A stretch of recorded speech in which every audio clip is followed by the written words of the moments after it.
नाज़रीन, जब हम पढ़ते हैं सूरह अल बकरा आयत नंबर 29, उसका रवायती तर्जुमा यह है कि वही तो है जिसने तुम्हारे लिए जमीन की सारी चीजें पैदा की, फिर ऊपर की तरफ तवज्जो फरमाई और सात आसमान अस्तवार किए, और वो हर चीज का इल्म रखने वाला है। नाज़रीन, इन तर्जुमों से बात वाज़ेह नहीं होती है। आइए देखते हैं कि इसमें बात क्या हो रही है। वल्लज़ी खालका, वही है जिसने वजूद दिया, लकुम तुम्हारे लिए, मा फिल अर्दी जमीअन, जो कुछ जमीन में है सब का सब, यानी कि जो कुछ भी अल्लाह ताला ने जमीन में पैदा किया वो सब इंसानों के लिए है, मखसूस चंद बंदों के लिए नहीं है। जमीन में जितने भी इंसान बसते हैं सब का उसके ऊपर हक है। सुम्मा इस्तवा इला समाई, फिर बराबर हुआ खास बुलंदी की तरफ, फसव्वा हुन्ना, बस उसे ठीक किया, सब आसमावात मुतअद्दिद बुलंदी, तो बुलंदी पर आप डायरेक्ट नहीं चढ़ जाते बल्कि उसका एक तरीका कार है, और वो ये है कि सबसे पहले आप मानने वाले बनते हैं। ये नहीं कि आज आपने मानने का दावा किया और आज ही आपको फौरन बुलंदी मिल जाए, बल्कि आपको उस पे टाइम लगेगा।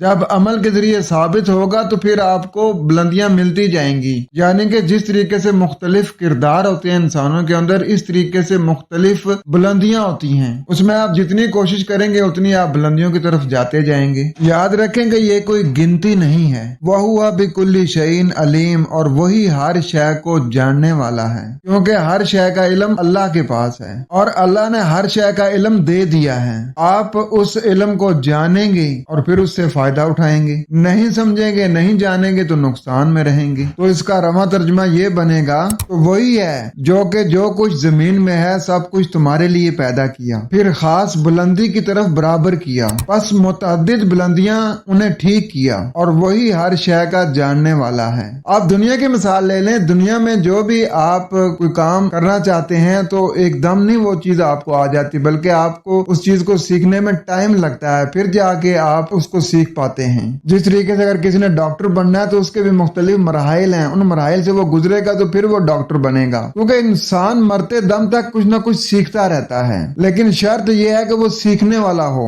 हम भी ऐसे ही थे, बरेलवी थे, दीन को सीखने की कोशिश की, देवबंद में चले गए, फिर अहले हदीस में चले गए, फिर वो मसूदुद्दीन उस्मानी साहब की जमात में चले गए, फिर कुरान वाली साइड पे आ गए, अभी भी हम कुरान को सीख रहे हैं। तो हमने भी मुतअद्दिद जो बुलंदियां हैं वो पार की हैं, तो फिर जाके हम कुरान वाली साइड पे आए हैं ना। पहले हम कुरान को सीखते थे इंसानों की लिखी किताबों के जरिए से, तो कुरान की बात हमें समझ नहीं आती थी। अब जब कि हमें इतना टाइम हो गया, अब हम कुरान को कुरान के जरिए समझने की कोशिश कर रहे हैं, तो अब हमें कुरान की बात बिल्कुल सही समझ आ जाती है। तो उम्मीद करता हूँ कि आपका कुछ कंसेप्ट क्लियर हुआ होगा। तो कुरान का असूल सुम्मा तफक्करून अफला ताक़िलून, तुम क्यों नहीं कुरान पे गौर फिक्र करते, क्यों नहीं अकल से काम लेते। अपना बहुत सारा ख्याल रखें। अस्सलाम।